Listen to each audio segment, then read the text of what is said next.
दिन के हाल के साथ कर लेते हैं हफ्ते के पहले कारोबारी दिन। शेयर बाजार में गिरावट देखने को मिली।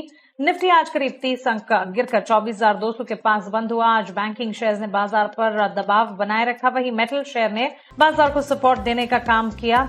बजाज फिनसर्व के शेयर में आज 1.5% से ज्यादा की कमजोरी के साथ क्लोजिंग रही और ये निफ्टी का टॉप लूजर रहा। निफ्टी बैंक में भी आज गिरावट देखने को मिली। निफ्टी बैंक आज 236 अंक की गिरावट के साथ 57,500 के पास बंद हुआ। आज सरकारी और निजी बैंक क्षेत्र दोनों में ही बिकवाली का दबाव रहा। इंडेक्स के 14 में से करीब 12 शेयरों में लाल निशान के साथ गिरावट हाथ लगी। बैंक ऑफ बड़ौदा का शेयर करीब 3% गिरावट के साथ आज टॉप लूजर बना। एफएमसीजी शेयरों पर आज के कारोबार में दबाव देखने को मिला। निफ्टी एफएमसीजी इंडेक्स आज लाल निशान में बंद रहा। इंडेक्स के 15 में से 11 शेयरों में आज गिरावट देखने को मिली। ब्रिटानिया के शेयर में 1% से ज्यादा की गिरावट हाथ लगी। इसके अलावा वरुण बेवरेजेस, डाबर और नेस्ले इंडिया के शेयर्स में भी 1 से 1.5% तक की बिकवाली दिखी। सरकारी बैंक्स में आज भारी बिकवाली रही। निफ्टी पीएसयू बैंक इंडेक्स आज 1% से ज्यादा टूटे। इंडेक्स के 12 में से 8 शेयर लाल निशान में बंद हुए। कैनरा बैंक और एसबीआई के शेयर में आज 1 से 2% की गिरावट देखने को मिली। इसके अलावा पीएनबी और बैंक ऑफ इंडिया के शेयर में आज करीब 1% की गिरावट रही। वहीं ऑटो शेयर्स की रफ्तार आज धीमी पड़ गई। निफ्टी ऑटो इंडेक्स आज लाल निशान में बंद रहा। इंडेक्स में 15 में से 13 शेयर्स में आज गिरावट देखने को मिली। टाटा पैसेंजर व्हीकल का शेयर 1% से ज्यादा गिरकर इंडेक्स का टॉप लूजर बना। वहीं हीरो मोटरकॉर्प के शेयर में भी 1% की गिरावट रही। हालांकि इसके उलट बजाज ऑटो के शेयर में आज करीब 1% की मजबूती रही। मेटल शेयरों में आज अच्छी खरीदारी देखने को मिली। निफ्टी मेटल इंडेक्स 1% से ज्यादा चढ़ा। इंडेक्स के 15 में से 12 शेयरों में आज हरे निशान के साथ मजबूती देखने को मिली। वेल्सपन कॉर्प के शेयर में 4% से ज्यादा की बढ़त पर कामकाज हुआ। इसके अलावा हिंदुस्तान जिंक और सेल में भी 2.5 से 3% के गेंस दिखे। सोने की कीमतों में उछाल से आज गोल्ड फाइनेंस कंपनियों में तेजी की चमक तीसरे दिन बरकरार रही। आज के कारोबार में मुथूट फाइनेंस और मनप्पुरम फाइनेंस के शेयर्स में करीब 2.5 से 5% की गेंस देखने को मिले।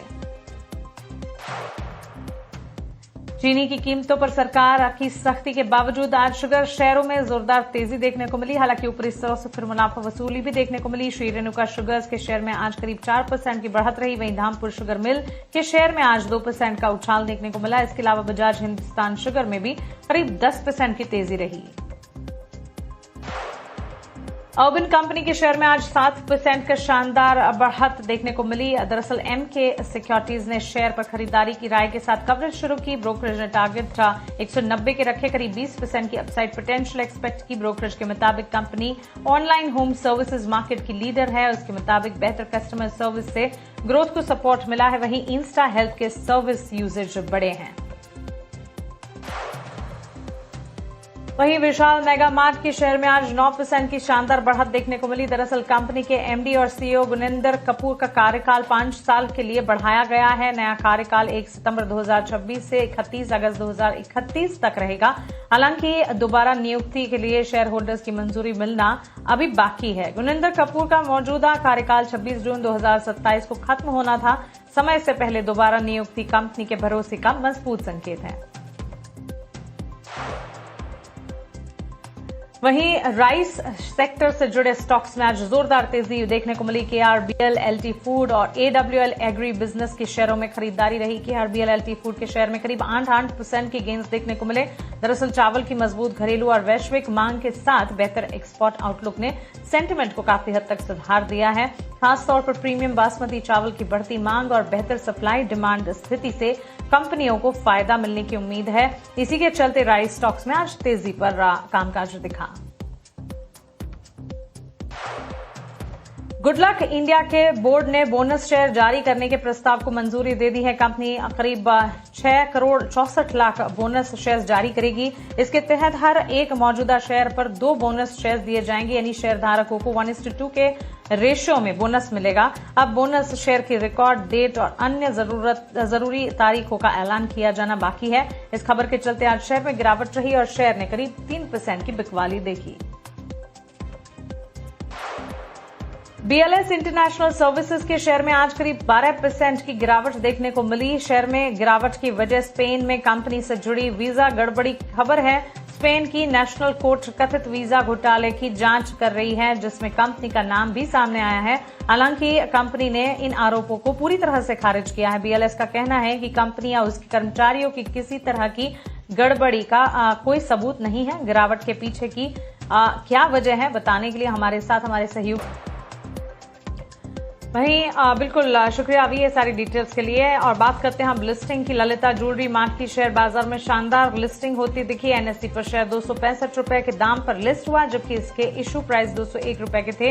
यानी NSE पर करीब 32% के प्रीमियम पर लिस्टिंग होती दिखी। वहीं BSE पर शेयर जो है 265 रुपए 30 पैसे पर लिस्ट हुआ, जो इश्यू प्राइस से करीब 32% ज्यादा ही है। IPO निवेशकों को लिस्टिंग पर अच्छी कमाई देखने को मिली और मुनाफा वसूली के चलते शेयर में लिस्टिंग के बाद करीब 3% की गिरावट भी देखने को मिली।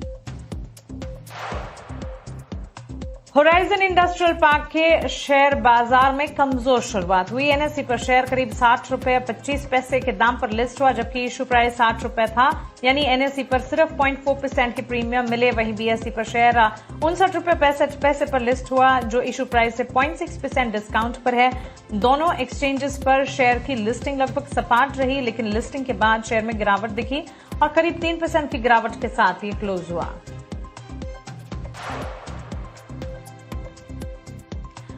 अब बात करते हैं हेक्सावेयर टेक्नोलॉजीज की। शेयर में जबरदस्त रनअप देखने को मिला। करीब 6% की रफ्तार के साथ स्टॉक ने दिन भर अच्छी खासी तेजी का ट्रेंड देखा। AI की कंपनी के बिजनेस का मुख्य हिस्सा बनने से शेयर को बूस्ट मिला है। AI ट्रांसफॉर्मेशन में पिवट करती कंपनी के 50% से ज्यादा रेवेन्यू में AI का इस्तेमाल होता है। कंपनी की AI डे 2026 में AI स्ट्रैटेजी पर फोकस रहा है। अगले 4 साल में AI से 20 से 25% तक कीमतों में कमी का अनुमान है। और चलिए यहां से आगे और ज्यादा तेजी के ट्रिगर्स बताने के लिए हमारे सहयोगी अभी अगेन हमारे साथ जुड़ चुके हैं। अभी बताएं हेक्सावेयर।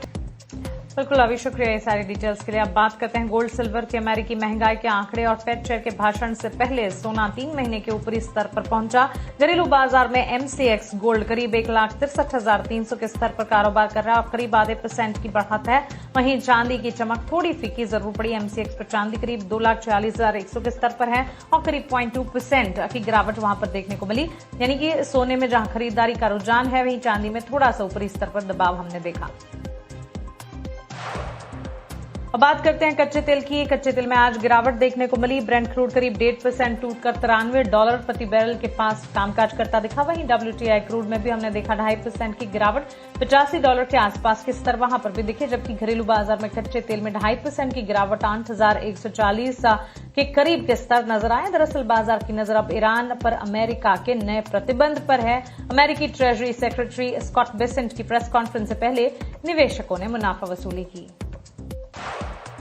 अब बात करेंगे करेंसी की चाल की। रुपए में आज शुरुआती मजबूती के बाद हल्की कमजोरी देखने को मिली। घरेलू शेयर बाजार की शुरुआत के बीच रुपया डॉलर के मुकाबले करीब 95 रुपये 64 पैसे के स्तर देख रहा था। यानी पिछले बंद दाम के मुकाबले रुपए में करीब 5 से 6% की मजबूती हाथ लगी। हालांकि कारोबार बढ़ने के साथ रुपए की बढ़त टिक नहीं पाई और रुपया कमजोर होकर करीब 95 रुपये और 75 पैसे प्रति डॉलर के स्तर पर हमने देखा।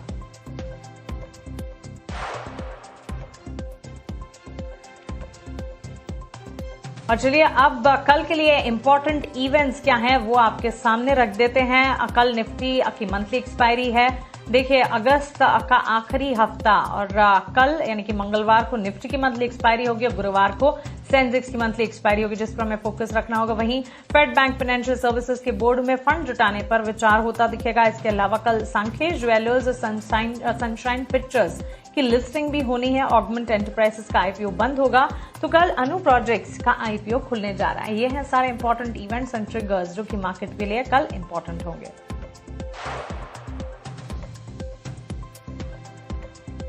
और चलिए इसी के साथ मार्केट टॉप 20 को हम यहीं समेटने जा रहे हैं, लेकिन